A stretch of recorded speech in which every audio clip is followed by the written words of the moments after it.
Assalamualaikum dan selamat sejahtera. Bab 6, sokongan, pergerakan dan pertumbuhan. Subtopik 6.2, pergerakan dan pertumbuhan manusia.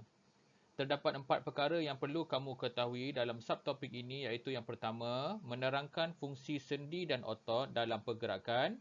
Kedua, menjana idea berkaitan masalah sendi dan otot dalam kehidupan harian. Ketiga, menerangkan pola pertumbuhan manusia. Dan yang keempat, membanding beza pola pertumbuhan antara lelaki dan perempuan. Pergerakan antagonis otot.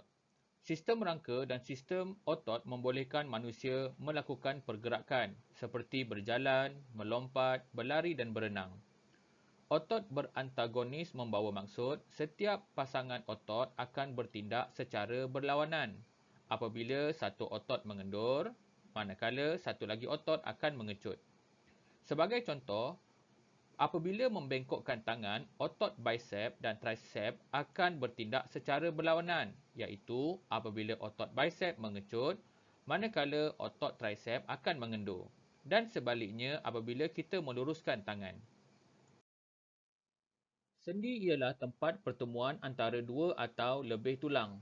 Terdapat dua jenis sendi iaitu sendi bergerak, sebagai contoh sendi engsel pada siku, dan sendi tidak bergerak, sebagai contoh sendi pada tengkorak.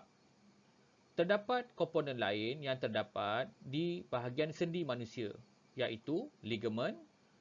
Ligamen ialah tisu yang menyambungkan antara dua tulang.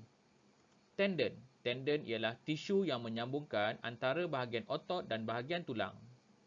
Cecair sinovial, rawan dan tendon pada sendi. Cecair sinovial berfungsi untuk melicinkan dan membekalkan nutrien kepada rawan.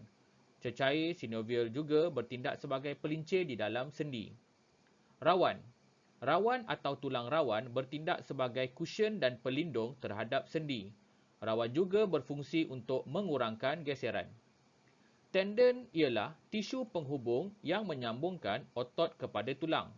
Tendon terdiri daripada gabungan gentian yang bersifat kuat dan tidak kenyal. Daya pengecutan otot akan dipindahkan ke tulang melalui tendon. Masalah berkaitan sendi dan otot berpunca daripada pemakanan yang tidak seimbang, gaya hidup yang tidak sihat, tidak membuat regangan dan aktiviti memanaskan badan sebelum menjalankan aktiviti sukan. Dan yang terakhir adalah faktor usia dan faktor penuaan. Antara contoh masalah berkaitan sendi dan otot adalah penyakit gout, iaitu pembekakan pada sendi akibat pengumpulan asid urik yang berlebihan pada sendi.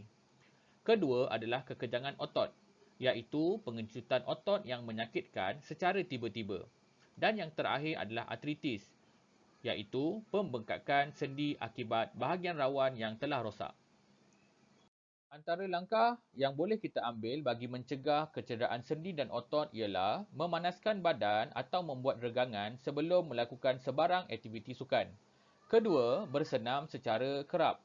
Ketiga, makan makanan yang seimbang. Dan yang keempat, melakukan aktiviti senaman mengikut kemampuan sendiri. Pola pertumbuhan manusia. Pertumbuhan manusia ialah satu proses berlakunya perubahan dari segi saiz, jumlah bilangan sel, berat badan, bentuk tubuh, fungsi badan dan merupakan satu proses yang kekal dan tidak berbalik. Pertumbuhan manusia berlaku pada seluruh badan dan berlainan mengikut jantina dan peringkat umur. Berikut pula adalah graf lengkungan pertumbuhan bagi manusia. Secara umumnya, corak pertumbuhan manusia membentuk satu lengkungan S atau sigmoid.